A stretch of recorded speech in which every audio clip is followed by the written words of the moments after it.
Bonjour, je suis Nicolas Pariser, le réalisateur d'Alice et le maire, et je vous retrouve sur Daily Movies. Alors l'idée d'Alice et le maire, c'est avant tout l'envie de travailler avec Fabrice Lucchini. Avant même de penser à une histoire, avant même de penser à un personnage, j'avais envie de faire un film avec cet acteur que j'aime énormément. Et une fois que je me suis dit, tiens voilà, j'ai envie de faire un film avec Fabrice Lucchini, j'ai essayé de penser à un personnage, donc à ce maire. Et puis ensuite, il fallait quelqu'un en face de lui, donc une jeune prof de lettres qui allait discuter avec lui. Mais vraiment, le point de départ de l'envie du projet, c'est vraiment l'envie de travailler avec Fabrice Lucchini. J'ai plutôt une tendance effectivement à faire des films très dialogués, où où les gens parlent beaucoup, et que effectivement, il fait partie des quelques comédiens français qui sont très virtuoses dans le dialogue, dans la diction, dans la recherche de l'intonation juste, etc. Donc ça c'est certain. Je voulais pas faire le film à Paris, je voulais donc le faire dans une grande ville en France. Et je voulais pas que ce soit une ville du Sud à cause de l'accent toulousain ou marseillais que j'aurais pas réussi à filmer. Enfin, il y aurait eu un côté pittoresque j'aurais pas été à l'aise avec ça. Donc, il y avait toujours possibilité de le faire à Nantes, de le faire à Strasbourg, à Bordeaux, voilà. Mais d'abord Lyon, c'est quand même la deuxième plus grande ville de France. Et puis, en plus, le film est très lointainement inspiré par un roman de musique qui s'appelle L'homme sans qualité, qui est un roman qui se passe à Vienne.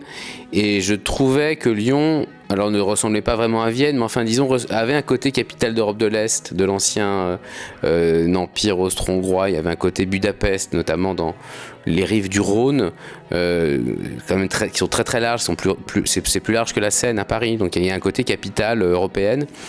Et voilà, ça me plaisait bien qu'il y ait cette référence plastique au roman de Musil. Et puis c'était une ville que j'ai visitée plusieurs fois et que j'avais envie de filmer. Il y a un peu plus de films qui se passent dans le milieu de la politique aujourd'hui qu'il y a une dizaine ou une quinzaine d'années. Il y a le film de Pierre Schoeller qui a été un succès, enfin l'exercice de l'État, et qui était pour une fois un film très crédible, très documenté sur le milieu de la politique. En fait, je pense qu'il n'y a pas beaucoup de films en France sur la politique. Ça vient pas du tout du monde politique ou des financiers, ça vient essentiellement des réalisateurs. C'est-à-dire que c'est vrai que c'est un milieu qui intéresse peu les réalisateurs français, je pense. Et du reste, moi, quand j'ai commencé à faire du cinéma, quand j'ai commencé à faire des courts-métrages, une des raisons, je pense, pour lesquelles on s'est intéressé à mon travail, c'était justement sur cette originalité-là. Et c'est probablement aussi ce qui, moi, m'a donné envie, disons,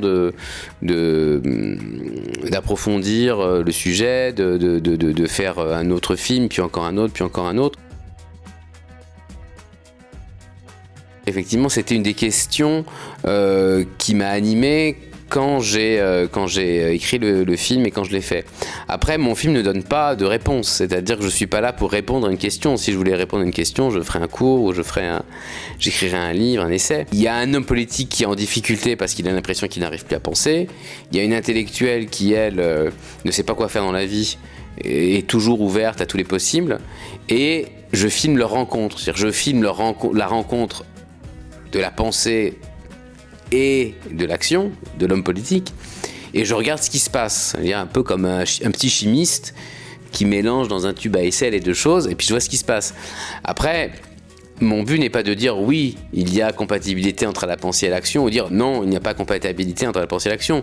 Je suis juste là pour filmer le paradoxe, pour voir ce qui se passe et voir comment, disons, ces deux choses s'entrechoquent, interagissent.